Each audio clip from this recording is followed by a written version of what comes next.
সকলকে স্বাগত। তোমরা দেখছো তোমাদের প্রিয় চ্যানেল জাস্ট ওয়ান স্টেপ। তা আজ আরআরবি রেলের গ্রুপ ডির 5 নম্বর ক্লাস করাবো। আমি কিন্তু পাট করে সমস্ত কোশ্চেনই কিন্তু করে দিচ্ছি। আর আমার চ্যানেলে কিন্তু অবশ্যই যুক্ত হয়ে যাও, কারণ এই ধরনের গুরুত্বপূর্ণ কিন্তু প্রশ্নপত্র এবং কোশ্চেন পাওয়ার জন্য শুধু কোশ্চেন নয়, কোশ্চেন রিলেটেড আরও অনেক ইনফরমেটিভ ব্যাখ্যা সহ কিন্তু বিশ্লেষণ করেছি। আমার চ্যানেলে নতুন এসে থাকলে অবশ্যই চ্যানেলটিকে সাবস্ক্রাইব করে রাখুন, বেল আইকনটি প্রেস করে রাখো। চলো শুরু করি ভিডিওটি। দেখো, প্রথম প্রশ্ন দেখো যে ট্যাক্সোনমির পিতা হিসাবে কাকে গণ্য করা হয়, অর্থাৎ কাকে ট্যাক্সোনমির পিতা বা জনক বলা হয়। দেখো, ডারউইন, না আইনস্টাইন, না মেকলে, না লিনিয়াস। তাহলে উত্তর হয়ে যাবে লিনিয়াস বা লিনিয়াস। তবে এই সম্পর্কে বলবো যে লাইফ সায়েন্স এবং বিজ্ঞান বিষয়ের যে আমি 4টে ভিডিও তৈরি করে রেখেছি, সেই 4টে ভিডিও অবশ্যই তোমার দেখা উচিত। ঠিক আছে, এই যে পিতা জনক এই যে সমস্ত কিছু সেখান থেকে কিন্তু আমি করিয়ে দিয়েছি এবং সেখান থেকেই কিন্তু সমস্ত পরীক্ষায় দেখছি কিন্তু কোশ্চেন আসছে, অর্থাৎ আগামী দিনেও আসবে। তাই ভিডিওটি মিস করো না, আমি কিন্তু ডিসক্রিপশন বক্সে কিন্তু লিঙ্ক দিয়ে রাখবো। চলো নেক্সটে দেখো, লেন্সের ফোকাল দৈর্ঘ্যকে সামঞ্জস্য করতে চোখের সাহায্য করে, অর্থাৎ চোখের সাহায্য করে লেন্সের ফোকাল দৈর্ঘ্যকে ঠিক রাখতে কে? সিলিয়ারি বডি, রেটিনা, আইবল না লেন্স? এটা হয়ে যাবে সিলিয়ারি বডি, অ্যান্সারটা হয়ে যাবে সিলিয়ারি বডি। দেখো, চোখের মধ্যে যে লেন্সটির ফোকাল দৈর্ঘ্যকে সামঞ্জস্য করা হয় সেটি হলো আই লেন্স। এই প্রক্রিয়াকে বলা হয় অ্যাকমোডেশন। তাহলে এই প্রক্রিয়াকে কী বলা হয়? অ্যাকমোডেশন। তারপর দেখো, ভারতের ক্রিকেট বোর্ডের সদর দপ্তর কোথায়? কলকাতা, দিল্লি, ব্যাঙ্গালোর, মুম্বাই? উত্তর হয়ে যাবে কিন্তু সঠিক উত্তর হচ্ছে মুম্বাই, অর্থাৎ বিসিসিআই এর সদর দপ্তর কোথায়? মুম্বাই। ভারতের ক্রিকেট বোর্ড অর্থাৎ board of control for cricket in India, BCCI এর সদর দপ্তর অবস্থিত কি? মুম্বাই, মহারাষ্ট্র। ঠিক আছে, মুম্বাই মহারাষ্ট্রে অবস্থিত। প্রতিষ্ঠাকাল 1928 সালে। এর সুনির্দিষ্ট ঠিকানা cricket centre, Wankhede stadium, D road. ঠিক আছে, চার্চ গেট, মুম্বাই, 4,20,000, ইন্ডিয়া। ঠিক আছে, বিসিসিআই সভাপতি 2024 অনুযায়ী রজার বিনি এবং সচিব জয় শাহ। আইপিএলের চেয়ারম্যান অরুণ ধুমাল। তাহলে আইপিএল চলছে সেই জন্য বলে দিলাম যে আইপিএলের চেয়ারম্যান অরুণ ধুমাল। তারপরে দেখো যে আইপিএল কত সালে চালু হয়েছিল? আইপিএল কিন্তু 2008 সালে কিন্তু শুরু হয়েছিল। কত সালে? 2008 সালে কিন্তু শুরু হয়েছিল এই আইপিএল। তারপর 1932 সালে ভারত প্রথম টেস্ট ম্যাচ খেলে ইংল্যান্ডের বিরুদ্ধে। এই ম্যাচের মাধ্যমে ভারতে আন্তর্জাতিক ক্রিকেটে পদার্পণ করে। বর্তমানে বিসিসিআই বিশ্বের সবথেকে প্রভাবশালী এবং ধনী ক্রিকেট বোর্ড। এর বার্ষিক আয় অন্য যে কোনো ক্রিকেট বোর্ডের চেয়ে বেশি। তাহলে পরীক্ষায় আসতে পারে যে বিশ্বের সবথেকে ধনী ক্রিকেট বোর্ড কোনটি? সেটা ভারতের ক্রিকেট বোর্ড, যার নাম বিসিসিআই। আইপিএল কত সালে শুরু হয়েছিল? 1908 সালে। কত সালে প্রথম টেস্ট ম্যাচ খেলে ইংল্যান্ডের বিরুদ্ধে? এটাই ভারতের আন্তর্জাতিক ক্রিকেটে পদার্পণ প্রথম ম্যাচ 1932 সালে। তারপর দেখো যে চোলা রাজাগণ ছিলেন অজস্র মন্দির নির্মাণকারী। চোলরা অনেক কিন্তু মন্দির নির্মাণ করেছিলেন। তা তাঞ্জোরের কোন মন্দির তারা নির্মাণ করেছে? লিঙ্গরাজ মন্দির, পদাসতী মন্দির, না দিলওয়ার, না বৃহদীশ্বর মন্দির? উত্তর হয়ে যাবে কিন্তু বৃহদীশ্বর মন্দির। তারপর দেখো, বৃহদীশ্বর মন্দির সম্পর্কে দেখে নেব যে নির্মাণকার 1010 খ্রিস্টাব্দ, নির্মাতা রাজরাজ চোল। ঠিক আছে, রাজরাজ চোল 1। অবস্থান কোথায়? থাঞ্জাভুর, তামিলনাড়ু, ভারতে। এই মন্দিরটি হিন্দু দেবতা শিবকে উৎসর্গিত করা হয়। তাহলে কোন দেবতাকে? শিবকে কিন্তু উৎসর্গিত করা হয় এই বৃহদীশ্বর মন্দির। তারপর দেখো, ইমর শর্মিলা চানু কোথায় লৌহ মানবী রূপে খ্যাত? অর্থাৎ কোন প্রদেশে? উত্তরপ্রদেশ, ঝাড়খণ্ড, মণিপুর না উড়িষ্যা? এটা মণিপুরে কিন্তু এই ইমর শর্মিলা চানু ইনি কিন্তু লৌহ মানবী রূপে খ্যাত। কারণ কি দেখে নাও, যে কারণ তিনি উত্তর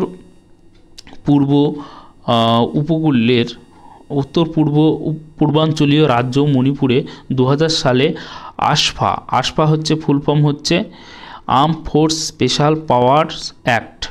ঠিক আছে, বাতিলের দাবিতে অনশন শুরু করেন। তিনি এই অনশন কত বছর চলেছিল? 16 বছর ধরে কিন্তু চলেছিল, যা হচ্ছে বিশ্বের সবথেকে দীর্ঘতম অনশন হিসাবে পরিচিত। এই অবিশ্বাস্য ধৈর্য, সংগ্রাম ও আত্মত্যাগের জন্যই কিন্তু তাকে লৌহ মানবী বলা হয়।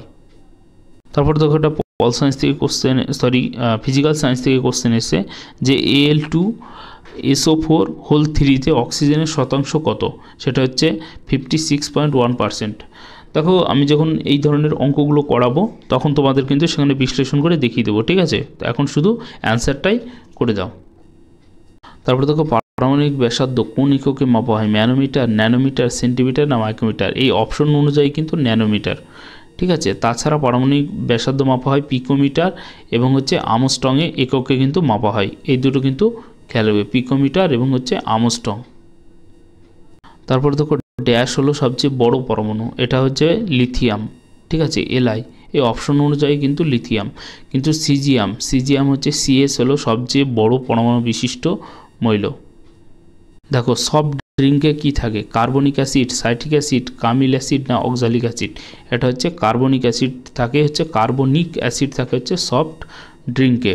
তাছাড়া সোডিয়াম বেঞ্জোনেট এবং ফসফরিক অ্যাসিড থাকে, ফসফরিক হচ্ছে, ঠিক আছে, ফসফরিক অ্যাসিড কিন্তু থাকে এই হচ্ছে সফট ড্রিঙ্কে। তারপরে দেখো, কাঁটা বন কোন রাজ্য সম্পর্কিত? কাঁটা বন কোন রাজ্যে অবস্থিত? সেটা হচ্ছে রাজস্থান, বিহার, উত্তরপ্রদেশ, তামিলনাড়ু না?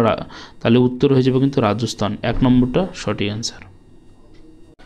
তারপরে দেখো, গভীর ঘন মাধ্যমে বাঁকানো কোনো আলোক রশ্মিকে কী বলে? প্রতিফলন, প্রতিসরণ, বিচ্ছুরণ না বিনিময়তা না? তাহলে উত্তর হয়ে যাবে কিন্তু প্রতিসরণ বলে, ঠিক আছে।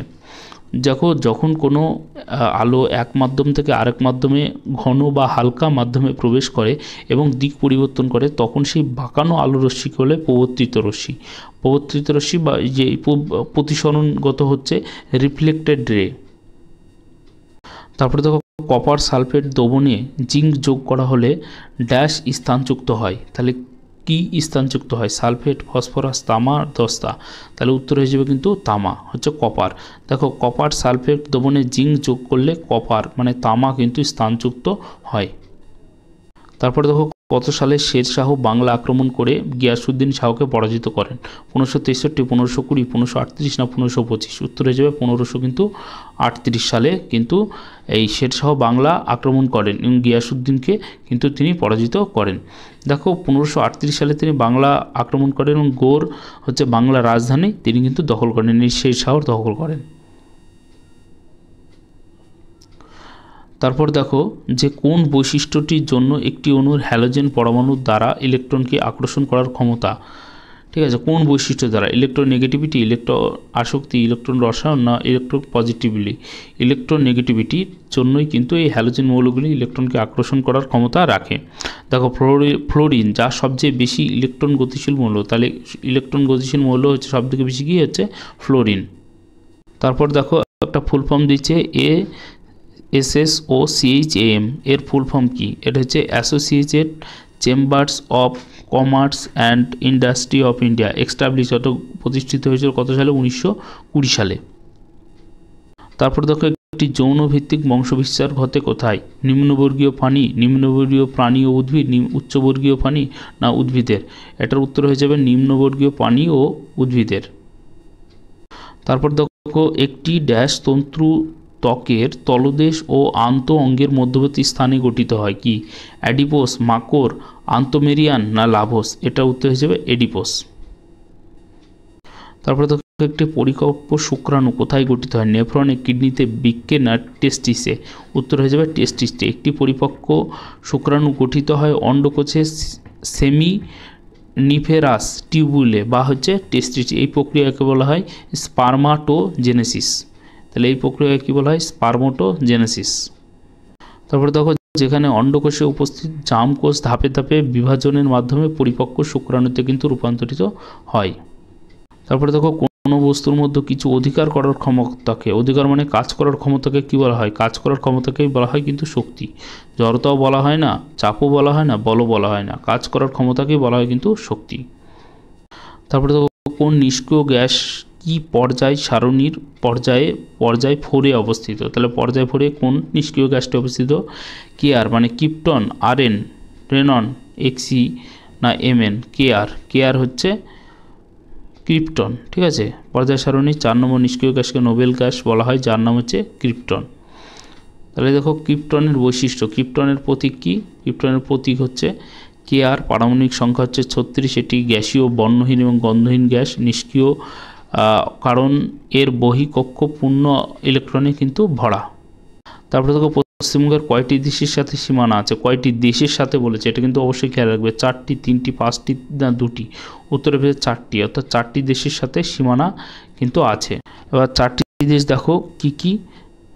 বাংলাদেশ সবথেকে দীর্ঘ সীমান্ত রয়েছে পশ্চিমবঙ্গের সঙ্গে, মানে ভারতের সঙ্গে সবচেয়ে বেশি হচ্ছে বাংলাদেশ, তারপর হচ্ছে ভুটান, নেপাল আর হচ্ছে চীন। অল্প পরিমাণে উত্তর দিক দিয়ে সংযোগ রয়েছে উত্তর দার্জিলিং ও কালিম্পং জেলার কিছু অংশ।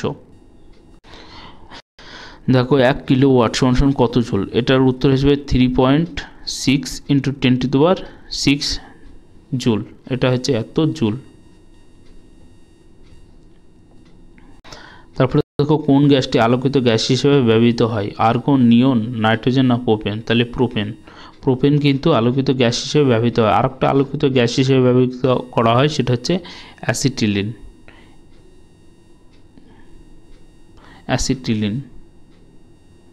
এই অ্যাসিটিলিনের মাধ্যমেই কিন্তু কী করা হয়? ঝালাই দেওয়া হয়। ঠিক আছে, তাহলে এই ছিল তোমাদের ইম্পর্টেন্ট কিছু কোশ্চেন যেগুলো তোমাদের সাথে আলোচনা করে দিলাম। আর ভিডিওটি কেমন লাগলো তাহলে অবশ্যই কমেন্ট করে জানাও, ভিডিওটিকে লাইক করো আর আমার চ্যানেলটিকে সাবস্ক্রাইব করে রাখো, বেল আইকনটি প্রেস করে রাখো। সবাই ভালো থেকো, ভালো করে প্রিপারেশন নাও। ওকে, জয় হিন্দ, জয় ভারত।